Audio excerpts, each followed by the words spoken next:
Alors c'est un autre voyage dans le temps que vous nous proposez, parce que là on était dans l'avenir, l'immortalité avec Christelle, on rêvassait tout doucement. Nous, direction le passé, ouais. Et pour visiter un monument de Paris qu'on ne visite pas souvent, de Paris, emblématique de l'île de la Cité, qu'on ne visite pas souvent, c'est la Conciergerie. Ah tiens, je connaissais une dame qui a passé quelques années. Et ben voilà, on va en parler justement de cette dame.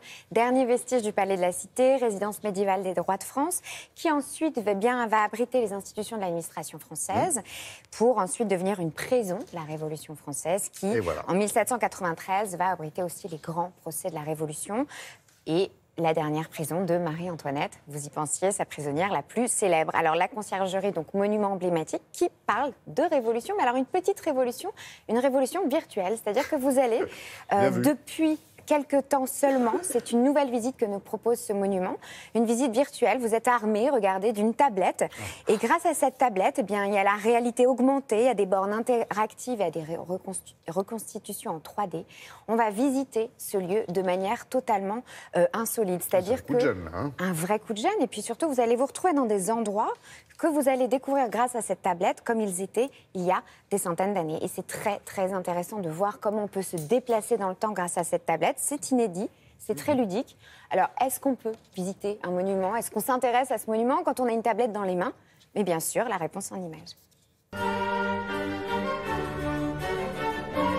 Ici, on se trouve à la Conciergerie. C'est ici que les rois du Moyen-Âge, les rois capétiens, se sont installés à Paris pour installer leur capitale et leur lieu de résidence.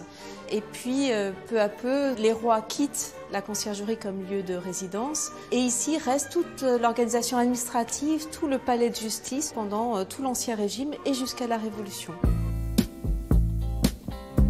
Quand le visiteur arrive aujourd'hui à la Conciergerie, il rentre immédiatement dans une immense salle gothique qui est la salle des gendarmes. C'est aujourd'hui la plus grande salle civile gothique d'Europe.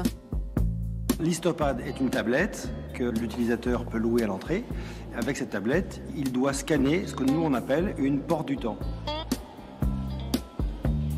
Sur le pad apparaît tout d'un coup la salle dans laquelle il est au XIVe siècle ou au XVIIIe siècle.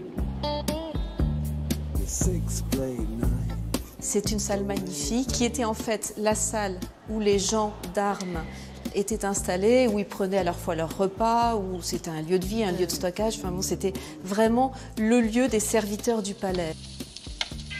Le visiteur découvre les cuisines qui viennent de réouvrir il y a 6 mois, qui pouvaient servir jusqu'à 2000 repas, pour donc évidemment une capacité énorme, et des cuisines qui donnaient sur la Seine pour permettre les livraisons et surtout éviter qu'un incendie puisse se propager au palais.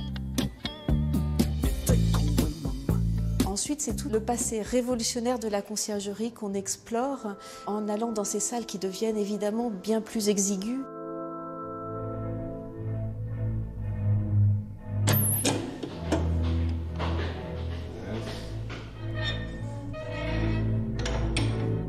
La salle des noms, quand on y rentre, on est d'abord frappé parce qu'il y a sur les murs 4500 noms qui vous entourent. Ce sont les noms de l'ensemble des personnes qui ont été jugées entre 1793 et 1795 par le tribunal révolutionnaire.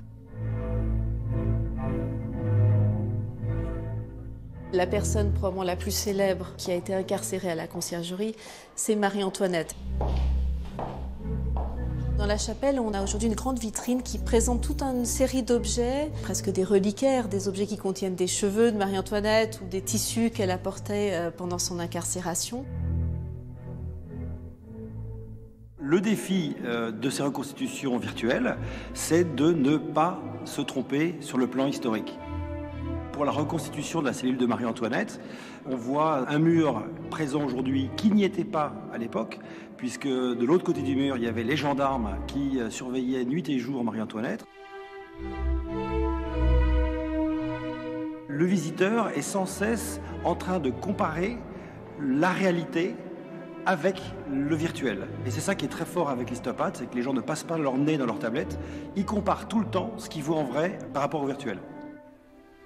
Vous est assez impressionnante et intéressante. Alors, ça n'avait pas changé le parcours depuis près de 30 ans. Hein. Depuis 27 ans, le bicentenaire de la Révolution française, rien n'avait été changé, transformé, modifié, ça y est, c'est chose faite, avec vraiment un nouveau souffle sur le monument. C'est important ce que vous nous montrez, ce que vous nous proposez, ce que les monuments nous proposent, parce que c'est un peu un test, ça, ce Ça style s'appelle l'Histopade, ça a été démarré à la Conciergerie. L'idée, ça va être, au fur et à mesure, de le développer sur toute la France, dans tous les monuments qui appartiennent au Centre des Monuments Nationaux. Formidable.